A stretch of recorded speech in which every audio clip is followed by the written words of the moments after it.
Assalamualaikum warahmatullahi wabarakatuh. Alhamdulillahi rabbil alamin.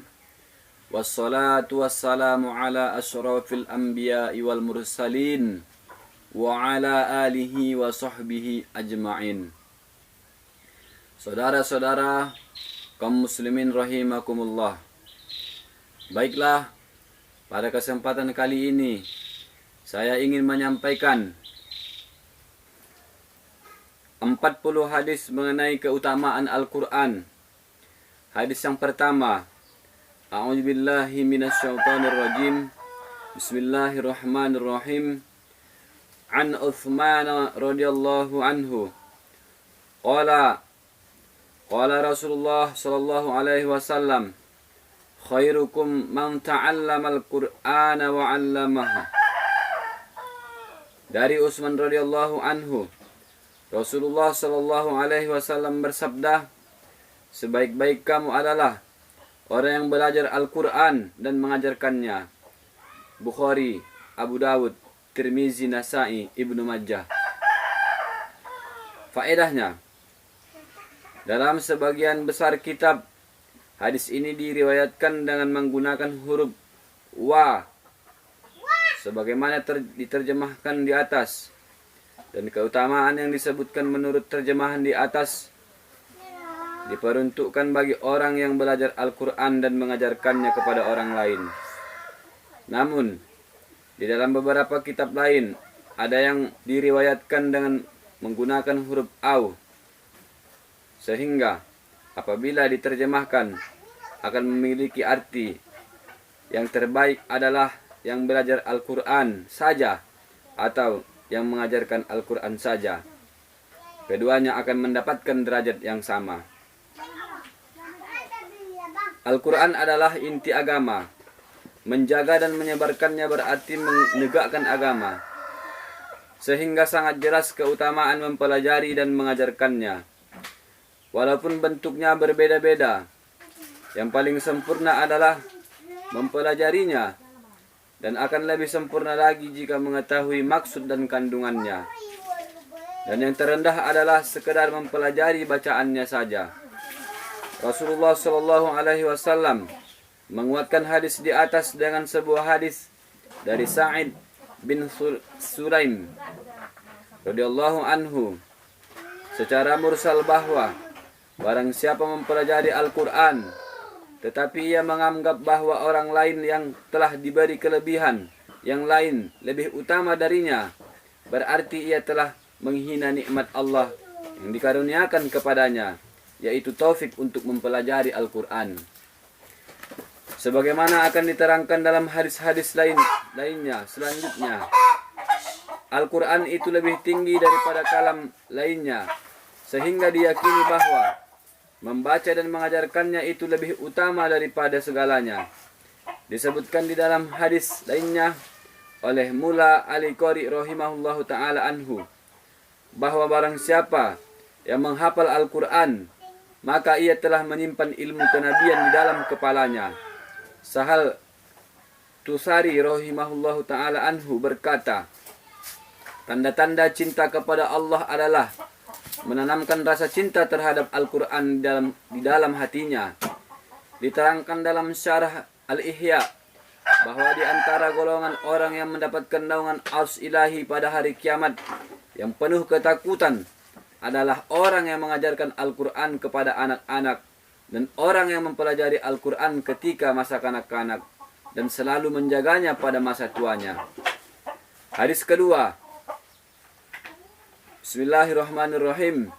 An Abi Sa'id radhiyallahu anhu qala Rasulullah sallallahu alaihi wasallam, yaqulu Rabbu tabaraka wa ta'ala, man syaghalahul Qur'anu an dzikri wa mas'alati a'taituhu afdala ma u'tis sa'ilina wa fadlu kalamillahi ala sairil kalami kafadlillahi ala khalqih. Artinya,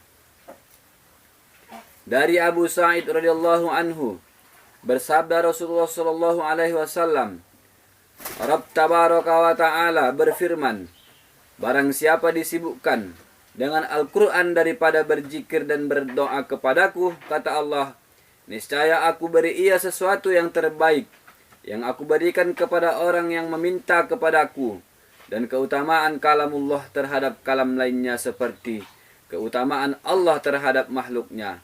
Hadis Tirmizi, riwayat Tirmizi, Darimi, Baihaqi. Faidah: seseorang yang sibuk menghafal, mempelajari, atau memahami Al-Quran sehingga tidak sempat lagi berdoa, maka Allah Subhanahu wa ta'ala akan memberinya sesuatu yang lebih utama daripada yang telah diberikan kepada orang-orang yang berdoa. Sebagaimana dalam urusan keduniaan, jika seseorang akan membagikan kue atau makanan kepada orang banyak, lalu ia memilih seseorang untuk membagikannya, maka bagian untuk orang yang bertugas membagikannya akan disisihkan terlebih dahulu. Mengenai kesibukan orang yang selalu membaca Al-Quran, telah disebutkan di dalam hadis lain bahwa Allah Subhanahu wa ta'ala akan mengaruniakan kepadanya pahala yang lebih baik dari pahala orang yang selalu bersyukur. Hadis ketiga, an Uqbah bin Amir radhiyallahu anhu qala, kharaja Rasulullah sallallahu alaihi wasallam wa nahnu fi subbati faqal, ayyukum yuhibbu ayaghdu wa kulla yawmin ila butuhan awil aqiq fayati bina fataini kaumawaini fi ghairi ismin wala qati'ati rahmi. Fakulna ya Rasulullah kulluna nahibbu dhalik. Qal afala yaghdu wa ahadukum ilal masjidi faya'lam aw yaqra'a yataini min kitabillahi khairul lahu min naqataini wa salasun khairul lahu min salasi wa arba'un khairul lahu min arba'i wa min a'dadihinna minal ibil. Riwahu Muslim wa Abu Dawud. Dari Uqbah bin Amir radhiyallahu anhu, ia berkata, Rasulullah sallallahu alaihi wasallam keluar dan menemui kami di Suffah. Beliau bersabda, siapakah di antara kalian yang suka setiap pagi pergi ke pasar Buton atau Akik, kemudian pulang membawa 2 ekor unta betina yang berpunuk besar tanpa berbuat dosa atau memutuskan silaturahmi? Maka kami menjawab, ya Rasulullah, setiap kami menyukainya. Sabda beliau, mengapa salah seseorang dari kalian tidak pergi pada pagi hari ke masjid, lalu belajar dan membaca 2 ayat Al-Quran, padahal itu lebih baik baginya daripada 2 ekor unta betina. 3 ayat Al-Quran lebih baik daripada 3 ekor unta betina. 4 ayat lebih baik daripada 4 ekor unta betina, dan seterusnya. Sejumlah ayat yang dibaca mendapat sejumlah unta yang sama. Riwahu Muslim, Abu Dawud. Faedah: Suffah adalah sebuah lantai khusus di Masjid Nabawi, tempat orang-orang miskin muhajirin tinggal di sana. Jumlah sahabat Ahlus Suffah selalu berubah dari waktu ke waktu. Allamah Suyuti rahimahullahu ta'ala anhu telah menulis 101 nama sahabat yang tinggal di Suffah, dan ia menulis tentang mereka di dalam risalah tersendiri. Sedangkan Buton dan Akik adalah nama 2 tempat di Madinah sebagai pasar perdagangan unta. Orang Arab sangat menyukai unta, terutama unta betina yang berpunuk besar. Maksud tanpa berbuat dosa, maksudnya adalah tanpa suatu usaha, bukan sebagaimana harta seseorang yang dapat bertambah banyak melalui pemerasan atau mencuri dari hak orang lain, atau dari merampas warisan sesama saudara.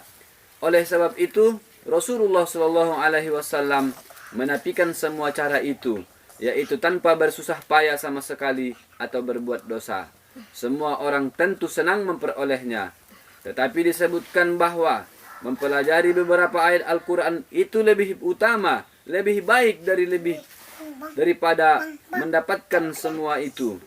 Hendaknya kita meyakini bahwa seekor atau 2 ekor unta sama sekali tidak sebanding, bahkan walaupun dibandingkan dengan satu kerajaan seluas 7 benua. Semua pasti akan kita tinggalkan. Jika bukan hari ini, tentu pada hari besok, ketika maut menjemput, pasti semuanya terpaksa harus berpisah. Sebaliknya, pahala membaca satu ayat Al-Quran akan bermanfaat selama-lamanya. Dalam urusan keduniaan kita dapat menyaksikan bahwa seseorang yang diberi 1 rupiah tanpa beban tanggung jawab apapun akan lebih sayang daripada dipinjami 1.000 rupiah agar disimpan olehnya. Tetapi kelak akan diambil lagi karena ia terbebani amanah tanpa mendapatkan manfaat sedikit pun. Inti maksud hadis di atas adalah mengingatkan kita akan perbandingan sesuatu yang panah dengan sesuatu yang kekal. Ketika seseorang diam atau bergerak, hendaknya selalu berpikir apakah dirinya sedang berbuat sesuatu yang sementara dan sia-sia atau sesuatu yang kekal, sesuatu yang kekal dan bermanfaat. Betapa rugi waktu yang hanya digunakan untuk mencari bencana yang abadi. Kalimat terakhir di dalam hadis di atas menyebutkan bahwa jumlah yang sama tetap lebih utama daripada jumlah untanya. Kalimat itu mengandung 3 maksud. Yang pertama, hanya sampai jumlah 4. Masalah ini telah dijelaskan dengan terperinci dan selebihnya disebutkan secara umum bahwa semakin banyak ayat dibaca akan lebih utama daripada jumlah unta yang sama. Adapun unta yang dimaksud adalah semua jenis unta, baik jantan maupun betina. Disebutkan hingga jumlah keempat agar dapat dibayangkan bagaimana jika lebih dari 4. Adapun yang maksudnya yang kedua, jumlahnya sama dengan yang disebutkan dalam hadis di atas, tetapi untanya bergantung pada selera masing-masing. Ada yang menyukai unta betina, ada yang menyukai unta jantan. Oleh sebab itu Nabi SAW menegaskan bahwa 1 ayat lebih berharga daripada seekor unta betina. Jika seseorang menyukai unta jantan, artinya 1 ayat lebih baik daripada unta jantan. Adapun maksudnya yang ketiga, keterangan di atas hanya untuk jumlah tersebut, tidak lebih dari 4. Jika dibandingkan dengan maksud kedua, maka bukan saja lebih baik daripada unta betina dan jantan, tetapi lebih baik daripada keduanya. Jelasnya, membaca 1 ayat lebih baik daripada sepasang unta jantan dan unta betina. Demikianlah seterusnya. Setiap ayat lebih utama daripada sepasang unta.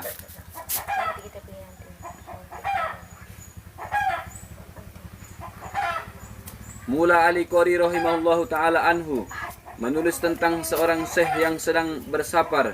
Ketika tiba di Jeddah, ia diminta oleh para pengusaha kaya agar tinggal lebih lama di tempat mereka, agar dengan keberkahan syekh, harta dan perniagaan mereka mendapat keuntungan yang lebih besar.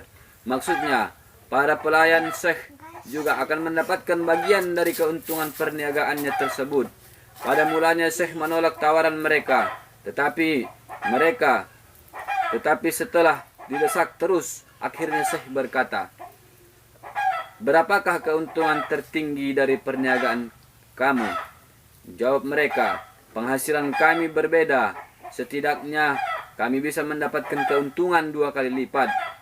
Kemudian kata syekh, "Kalian telah bersusah payah untuk mendapatkan keuntungan yang sedikit.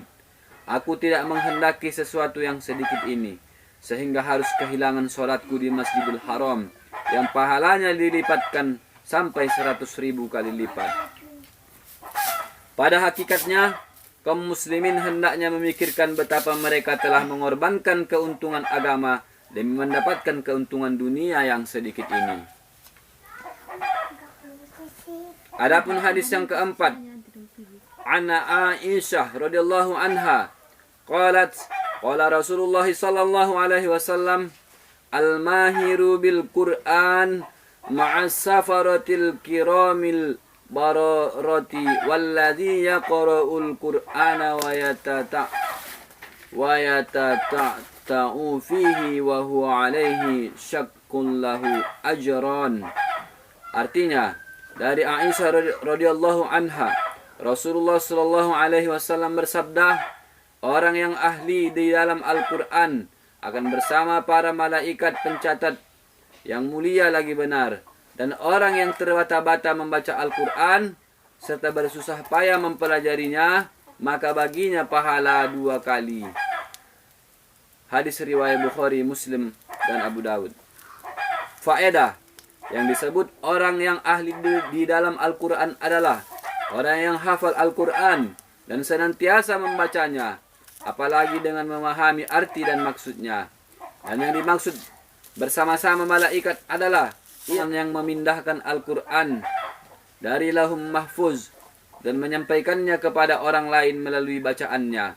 Dengan demikian, keduanya memiliki pekerjaan yang sama. Juga dapat berarti ia akan bersama para malaikat pada hari mahsyar nanti. Dan orang yang terbata-bata membaca Al-Quran memperoleh 2 pahala. 1 pahala karena membacanya, dan satunya lagi karena kesungguhannya mempelajari Al-Quran berkali-kali. Tetapi bukan berarti pahalanya akan melebihi pahala ahli Al-Quran. Orang yang ahli membaca Al-Quran tentu akan memperoleh derajat istimewa, yaitu bersama para malaikat khusus.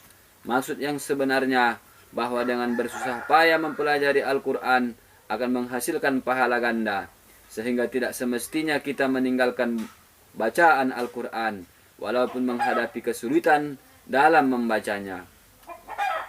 Mulla Ali Qori rahimahullahu ta'ala anhu meriwayatkan dari Tabarani dan Baihaqi, barang siapa membaca Al-Quran sedangkan ia tidak hafal, maka ia akan memperoleh pahala 2 kali lipat.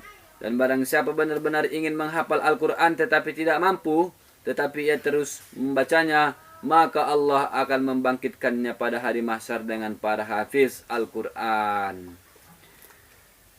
Saudara-saudara kaum muslimin rahimakumullah, sampai disinilah dulu yang dapat saya sampaikan. 4 hadis dari 40 hadis yang ingin saya sampaikan ke depannya. Baiklah, semoga apa-apa yang telah saya sampaikan akan bermanfaat bagi kita, bagi siapapun yang mendengarkannya. Dan bagi siapapun yang setelah mengetahui atau mendengarkannya, mari sama-sama kita sampaikan lagi kepada orang lain. Dan mari sama-sama kita amalkan. Baiklah, akhiru kalam minni, wabillahi taufiq wal hidayah, wabihi nasta'in. Assalamualaikum warahmatullahi wabarakatuh. Allahumma salli ala sayyidina Muhammad wa ala ali sayyidina Muhammad. Walhamdulillahi rabbil alamin.